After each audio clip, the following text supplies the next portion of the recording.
네, 글로벌 기업과 경제 증시에 대해 분석하는 고웨스트의 시간입니다.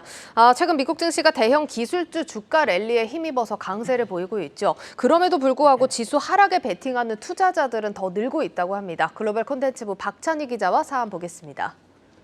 박 기자, 먼저 오늘 준비한 키워드부터 볼까요? 네, 오늘 고에스트 키워드는 오를 만큼 올랐나라고 잡아봤습니다. 네.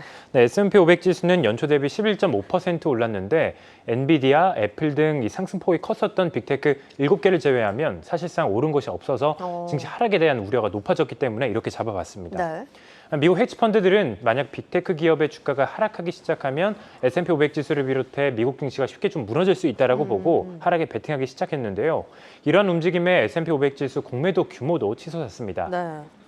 비스포크 인베스트먼트의 제이크 고든 애널리스트는 자체 집계한 미국 상품선물거래위원회 데이터에 따르면 S&P 500에 대한 공매도 수량이 지난 2007년 이후 가장 많았다라고 말했습니다.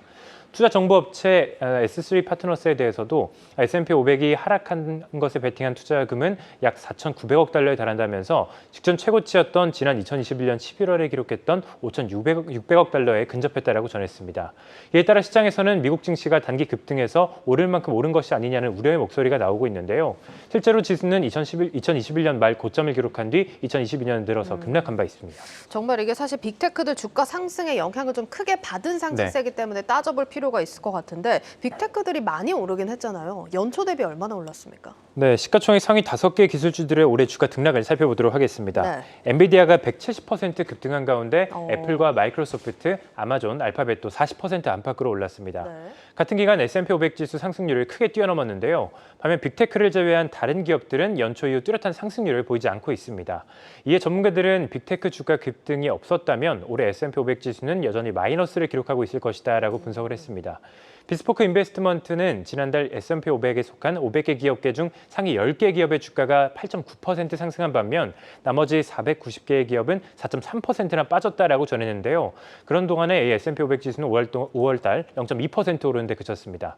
만약 빅테크 기업들이 급등하지 않았다면 지수는 하락을 면치 못했을 것이다라는 지적입니다. 네, 그러니까 그 말은 시장을 이끌던 빅테크들이 빠지게 되면 시장도 급격하게 약세를 보일 수 있다 이런 얘기로도 해석이 되거든요. 네. 그럼 월가에서는 공매도 물량이 이렇게 늘어나는 상황에 대해서는 어떻게 보고 있던가요? 네, 월가에서는 오는 13일 날 열리는 FOMC를 앞두고 증시 변동성이 좀 높아질 것이다라고 전망을 하고 있습니다. 네. 지난 주말 발표된 5월 고용 보고서에서 비농업 부분 신규 고용이 예상치를 크게 웃돌면서 연준이 기준금리를 인상할 것이다라는 전망에 무게가 실렸는데요. 그렇죠. 특히 이번 주부터 연준 위원들의 발언이 제한되는 이 블랙아웃 기간인 만큼 경계감이 더 높은 상황입니다. 전문가들은 이런 증시 분위기 속에 공매도 규모는 계속 커질 수 있다라고 내다봤습니다. 네. 골드만삭스의 엘리자베스 버튼 투자 전략가는 증시 리스크가 여전하다면서 S&P 500 지수가 4,000선까지 하락할 것이다라고 주장을 했습니다. 이는 지난주 금요일 종가 기준 6.5%가량 하락한 수준입니다. 실제로 올해 주가가 급등한 빅테크 중심으로 공매도 물량이 좀 집중되고 있는 모습이 나타나고 있는데요. 네. 최근 증시 랠리를 이끌었던 엔비디아에 대한 공매도는 지난달 각각 25억 달러를 들었고 연초 이후 73% 급등했던 테슬라 역시 공매도 물량을 살펴봤더니 같은 기간 35억 7천만 달러나 불어났습니다. 네. 이 빅테크 지금 주가가 많이 오르긴 했지만 또 시장을 흔들 수 있는 강력한 힘도 가지고 있는 만큼 계속해서 경계감을 가지시고 좀 지켜볼 필요가 있겠습니다. 자, 다음은 저희 고웨스트에서 준비한 새로운 코너인데 주간 미국 ETF 순서입니다. 네. 한 주간 미국 증시에서 어떤 ETF들이 강세를 보였고 또 어떤 ETF들이 약세를 보였는지 알아볼 텐데 지난주 강세를 보였던 ETF들부터 살펴볼까요? 네, 첫 번째는 이 천연가스 가격을 2배로 역으로 추정하는 인버스 ETF인 이 콜드입니다. KOLD가 티커인데요. 네. 지난주 28% 급등했습니다. 다음으로 차세대 혁신기업 15곳의 주가를 3배로 추정하는 불즈, BULZ인데요. 애플, 엔비디아, 아마존, 알파벳 등 미국 기술주들이 포함되어 있고 또 중국 기술주는 포함되지 않은 것이 특징입니다. 마지막은 테슬라 1일 주가 등락률을 1.5배로 추정하는 TSLL입니다. 불주와 TSLL은 지난주 19%대 넘게 올랐습니다. 네, 지금 첫 번째에 랭크가 되어 있는 콜드 같은 경우는 네. 천연가스 가격이 떨어지면 또 수익을 보는 구조고 2배 인버스다 보니까 이게 확실한 어떤 시그널이 나오지 않고서는 이렇게 네. 매수세가 몰리지 않을 것 같은데 어떤 상황입니까? 네, 천연가스 가격이 좀처럼 반등하지 못하는 가운데 최근에 또 추가 하락세가 나왔기 때문입니다. 지난 1년간 천연가스 가격은 이 유럽 등 서방 국가들의 러시아산 천연가스 가격 상한제로 1차로 타격을 받았고 이후 미국과 유럽의 겨울이 이례적으로 따뜻한 기온을 보이면서 수요가 급감하면서 2차 타격을 받으면서 급락세를 보인 바 있습니다. 많이 떨어졌네요. 네, 맞습니다. 최근에는 미국을 중심으로 경기 침체 우려가 커지면서 추가 수요 감소 우려가 높아지면서 지난 2주 새 또 한 번 급락을 한 바 있는데요. 네. 이에 따라 천연가스 인버스 ETF인 KOLD, 콜드가 급등한 겁니다. 다만 일부 전문가들은 콜드 ETF에 대해서 이번 여름에 비정상적으로 높은 기온이 나타날 것으로 전망되는 만큼 천연가스 수요가 또 급반등해서 KOLD 주가가 좀 급락할 수 있다는 전망을 내놓기도 했는데요.